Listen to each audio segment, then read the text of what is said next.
there was a country called Persia. Today we call that country Iraq, but in the old days it was part of the Persian Empire, and it was huge, and it was run by a lot of different caliphs or emperors or kings or pashas. They had different names for their different who was in charge in the country at different times. So I'm going to tell you about a pasha that decided to have a big party and invite all his friends and neighbors. And that meant a lot of food. And that meant fruit. And of course, in that area, the fruit grows beautifully on the trees. There's pomegranates and papayas, and I don't even know if there's coconuts and pineapples, but those maybe have come later in life. But there was a lot of fruit. Bananas, you can get bananas, you know. But he also decided he wanted meat. He wanted really good meat for this company. And in order to make really good meat, his cooks told him he needed to spread salt all over the meat and make it cook well in the ovens. So they were beginning to get ready for this party when they discovered they had no salt. Somebody had to go to the market and get salt, or the food would taste sort of bland. Yeah, not very good. So the pasha said, all right, one of you cooks, you run off. And oh no, said the cooks, we can't possibly do that. We're busy cooking. Can't you send someone else? So the pasha looked around his kingdom and he couldn't figure out anybody else to send. And then somebody said, well, you could send Nasrudin. What? Said the pasha. Nasrudin? Oh, he's kind of a dorky little, well, they didn't have that word dorky in those days. He's kind of a lazy boy. I keep him out there taking care of the pigs and the sheep because we don't want him in the castle. Well, he's the only one around, said one of the cooks. I'll go get him and you can tell him what he's supposed to do. So they brought Nasrudin, who looked pretty disheveled, into the king's throne room, the pasha's throne room, and they said, the pasha wants to talk to you, Nasrudin. Oh, and they turned around and there was the pasha. Oh, most humble master. Oh, most humble master. What can this lowly servant who crawls upon the ground do for you? Oh. Well, the pasha said, get up. Come over here. Well, Nasrudin was a little shaky because he'd never even been in the palace before. But the pasha said, look, we need salt. You know what salt is? Oh yes. We need salt, and we need you to go to the market and get some. Now, I've drawn a map, shows you the exact pathway to get to the market, shows you right where the market stall is where you can buy salt, and it shows you how to get back really fast. I need you back here as fast as you can come. Oh, master, that's so wonderful. He said, now, if you come back and you do it right, I'm going to give you a really big slice of the meat that we're cooking for tonight, and I'm going to let you sleep in the stables, or maybe in the palace, but under the stairs. You got that? Oh, royal master. Oh, I am your humble. Oh, stop that bowing, said the pasha. Listen, if you don't do it, however, I will beat you with my personal beating stick, and I will make sure you don't get anywhere even near the pigsty until next summer. Oh, so Nasrudin was given his task. And he was given the map, and he looked at it, and he thought, oh, I can do that. I can follow that path. And so, oh, wait a minute, said the pasha. One thing, I want you to pick up and really move. I want you to keep a good pace, and what'll help you is if you remember the word heesh. Oh, by the way, in Persia, the word for salt was heesh. So go like this, heesh, heesh, heesh, heesh, heesh, heesh, heesh, heesh. And just walk as fast as you can. Oh, yes, said he. Oh, yes. And out the door he went backwards. Heesh, heesh, heesh, heesh, heesh. When he got outside the palace, he turned around and began running. Heesh, heesh, heesh, heesh. He was out of breath, but he kept going. Pretty soon he came to the bridge. Yep, the bridge was right there on the map. He looked over the bridge. Big mistake. He got distracted.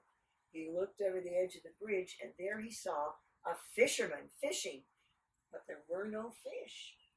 Oh, heesh, heesh, heesh, heesh, heesh.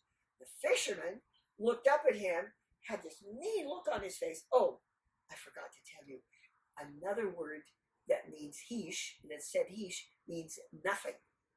So essentially, the fisherman thought that Nasrud was saying nothing, nothing, nothing.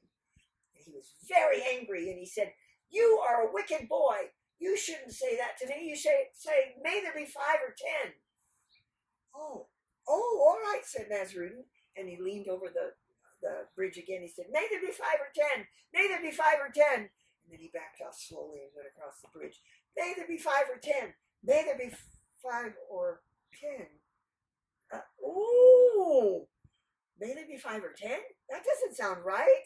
And it's just as he was doing that, he came to the fork in the road, and there was a procession of people mourning someone who had died. It was a funeral procession. And there stood Nasrudin waiting in place. May there be 5 or 10. May there be 5 or 10.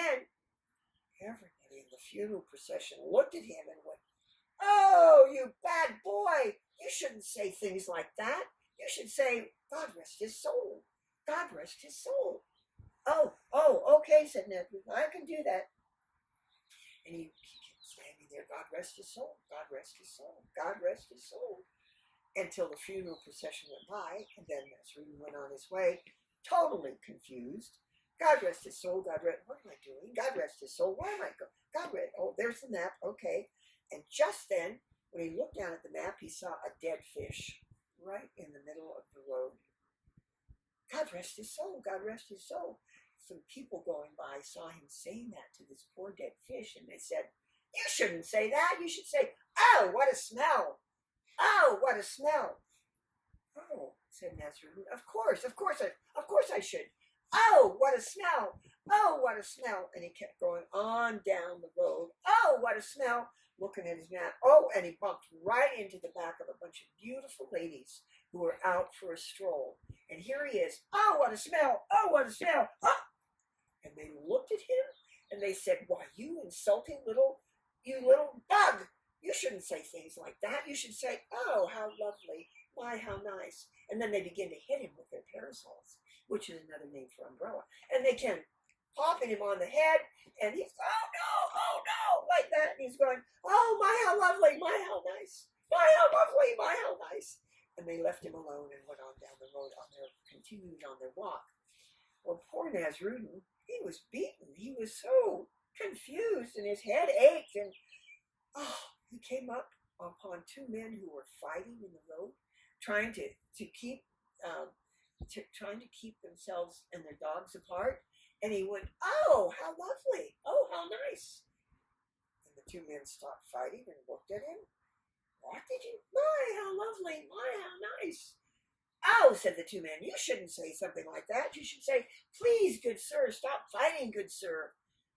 Poor Nasrudin, he didn't know what he was supposed to say, but when the 2 of them started coming toward him with their dogs, he went, "Oh, please, good sir, stop fighting, good sir. Please, good sir, stop fighting, good sir," and ran down the road as fast as he could. Well, can you imagine how really, really, really confused you'd be? Oh, my word. And that's when he came across some dogs tearing each other apart and chewing on food that belonged to someone else. And he went, "Oh, please, good sir, stop fighting, good sir." And the people who owned the dogs looked at him and said, "You shouldn't say that. You should say, get out, dogs, get out." And Nasrudin said, "Oh, okay, I'll say it. Get out, dogs, get out." And he went right through the city gates, because he finally made it to the city, and he went, "Get out, dogs, get out." And he bumped right into the village storyteller. The village storyteller took one look at this little ruffian who just had the most horrible trip of his life, couldn't remember a thing, and was going, "Get out, dogs, get out." And took him by the collar and shook him, and he said, "You silly boy, you shouldn't say things bad like that to an old man. If you can't say anything nice, say nothing." That was the word. The other word, heesh, heesh. Oh, Nasrudin went, heesh, oh my gosh, oh, heesh. And he went running towards the market, looked at his map, found the market where they sold the salt, grabbed the biggest bag of salt he could, left the money, and went running back out the city gates and up all that long way he'd gone, and all those things he'd suffered he totally forgot because he had the salt. and he made it to the palace just in time. And you know what? The Pasha was a man of his word, and he was very proud, and he even gave Nasrudin a ribbon to wear around his neck, and let him have that big piece of meat from the banquet. And by golly, he did get to sleep under the stairs in the palace that night. That's the story of Ish.